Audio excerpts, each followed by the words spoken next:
the first step we're going to take is to apply this 10-minute craft paper. It's going to protect it, kind of like do a weather barrier from water, so we don't get too much rain on the front of the house. But I just wanted to do it just as a protection precaution. So I bought that from Home Depot. So you just cut it, and I have a staple gun here that I used to actually get it up on the wall here.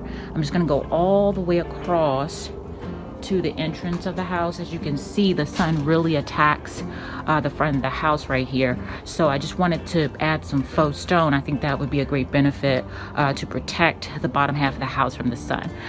So this is supposed to last a really long time, so hopefully it does. But let's continue to add this, and I'll be right back. All right guys, as you can see, I put up all of that 10-minute barrier. I had to pull out the little staples for the cable line right there, but I'll staple them back in. So that's just the part of the house that I want to do, because the other part looks amazing still, but this gets a lot of sun. So I see you see there at the bottom of the screen here, I have the Genstone. This is faux stone. I was going to do the whole cement thing, and then I did some more research and found out about this, and I was like, whoa, let's try some faux stone. It feels and looks so real though. As you can see, each of them have numbers on the corners so that you don't put together the same design. So it's an abstract and it's all different in flows. So I have 1 through 4 here, 1 through 4 here, and they say start from the farthest left. And I have a little protrusion out from this wood that was placed, so I don't have to worry about getting any corners. So I'm gonna go ahead on and start there and work my way all the way to the right here. And then I think I'll start from here and go this way like that. So we'll see. I got 20 panels, hopefully I got enough. And then I have some trim as well. So that'll take up some of the space that goes across the top, but I'll share that with you when I get to it. All right, let's start. I just wanted to go over some of the equipment that I needed for this project. I bought a Stanley handsaw. They said you can use a table saw, but they said a handsaw will work just fine. So when I get to some parts where I might need to cut some of this, they said it should be easily able to cut with a handsaw. But if you have a table saw, go for it. I do have a leveler here. I have some of this PL 3 times stronger premium construction adhesive. This goes on the back of the panel here before you stick it up. I also got some deck screws. I'm using Grabber from Home Depot.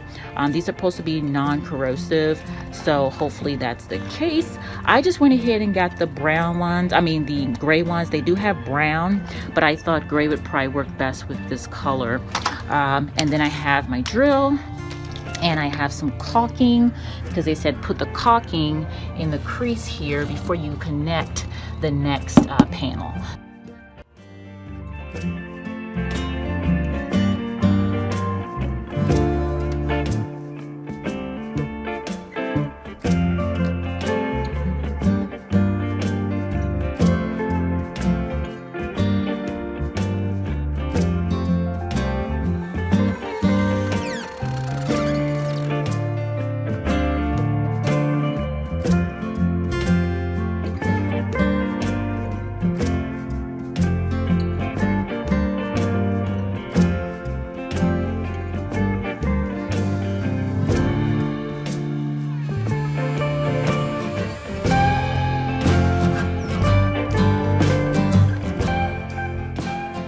I'm cutting the piece that I need for the closest to the door, and as you can see, it's cutting right through with a handsaw.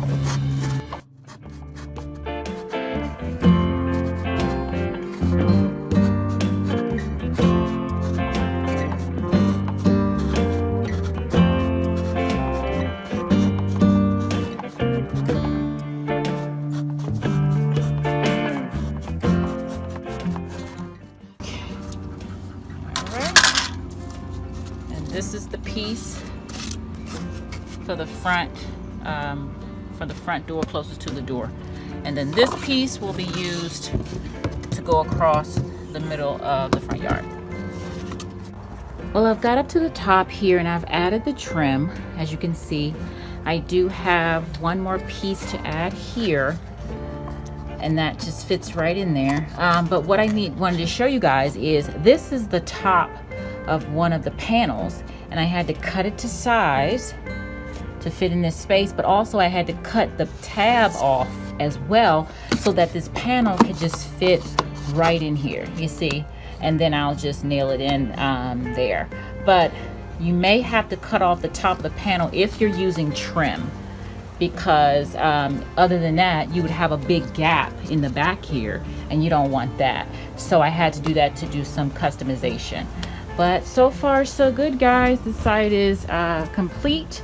I'm just gonna work on stapling back the cable wire there, and then I still have to work on under the window.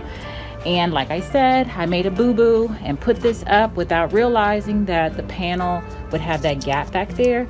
So I have to take these down, these two down, cut this with the handsaw, and then put it back up here. But trial and error, that's how you learn. So I'll show you the final product. I finally completed it, and all of the Genstone is down and on the house. I am so happy about it. It looks so good. Let me come a little closer so you can see it even more. As you can see, it looks so real, doesn't it? Oh my goodness. But yes, I would definitely recommend using Genstone on your house. One-day project, got it done.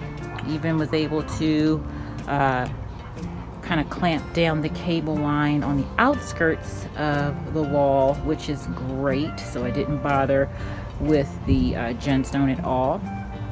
Got my little fall stuff going on outside the house, my reefs. And so yeah, so I am finished with this project. Thank you so much for coming along with me on this adventure because I never done this before, so it's my first time.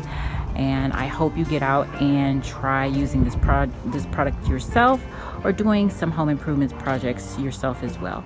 Thanks for watching. Have a nice day. God bless you. Bye-bye.